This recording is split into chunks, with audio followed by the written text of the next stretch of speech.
सुहेलदेव समाज पार्टी की ये सरकार 2017 में पहली बार शपथ ली। 2022 में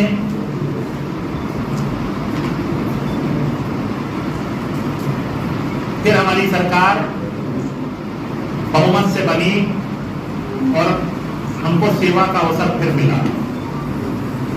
आज 8 साल पूरे हो गए हैं इस सरकार के। इस दौरान हमने बहुत सारे काम किए हैं।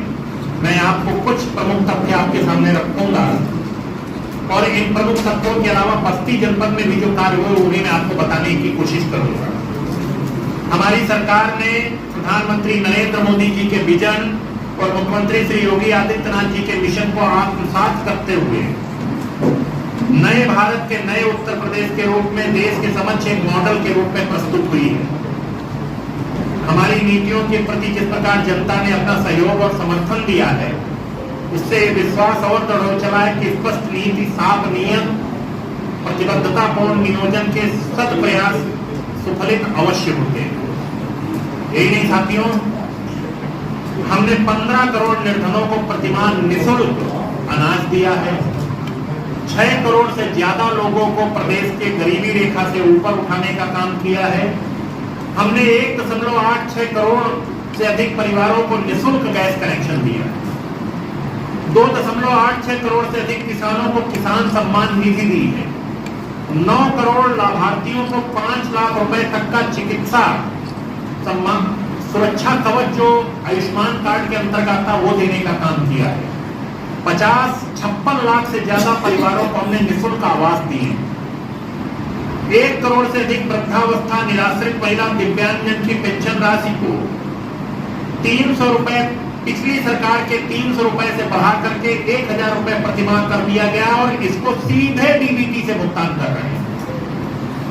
मात्र 1 वर्ष 24-25 में डीबीटी से 9 करोड़ 8 लाख से अधिक लोगों को 1,11,637 करोड़ रुपए से ज्यादा भुगतान किया गया है।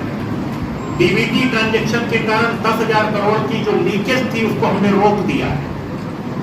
यही नहीं, हमने जीरो पॉवर्टी मिशन को प्रारंभ किया है जो अगले कुछ दिनों में आपको धरातल पर उतरती हुई दिखाई देगी।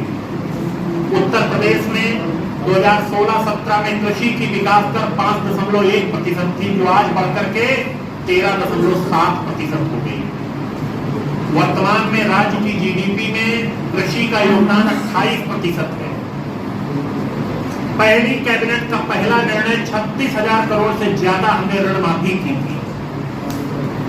खाद्यान्न उत्पादन जो 2016-17 में 557 लाख मीट्रिक टन था जो 23-24 में बढ़ के 668 लाख मीट्रिक टन हुआ। लगभग 20% की वृद्धि हमने की। गन्ना मूल्य भुगतान 2017 से अब तक 2,80,000 करोड़ का गन्ना मूल्य भुगतान कर दिया गया है जो पिछले 22 वर्षों में कुल भुगतान से भी अधिक 66,000 करोड़ अधिक। चीनी मिलें, वर्तमान में 122 चीनी मिलें क्रियाशील हैं। 3 नई चीनी मिलों की स्थापना की गई है। 6 चीनी मिलों का पुनर्संचालन और 38 चीनी मिलों का विस्तार किया गया है। मैं आप सबको ये भी बताऊंगा, गेहूं खरीद, धान खरीद दोनों से बिचौलियों को हमने समाप्त करने का काम किया। मुख्यमंत्री कृषक दुर्घटना कल्याण योजना में अब बटाईदारों को भी लाभ दे रहे हैं। बहुत सारी योजनाएं, जैसे मैं आपको बता दूं, इथेनॉल का कुल उत्पादन 42 करोड़ लीटर था जो 23-24 में बढ़ के 77 करोड़ लीटर हो गया। हमारी सरकार में नो कर्फ्यू, नो दंगा, अपराधी और अपराधियों के विरुद्ध जीरो टॉलरेंस की व्यवस्था। एनसीआरबी के आंकड़े बताते हैं कि वर्ष 2016 की तुलना में प्रतिवर्ष अपराधों में उल्लेखनीय कमी आई है। Uttar Pradesh special security force की 6 वाहिनियां गठन की गई हैं।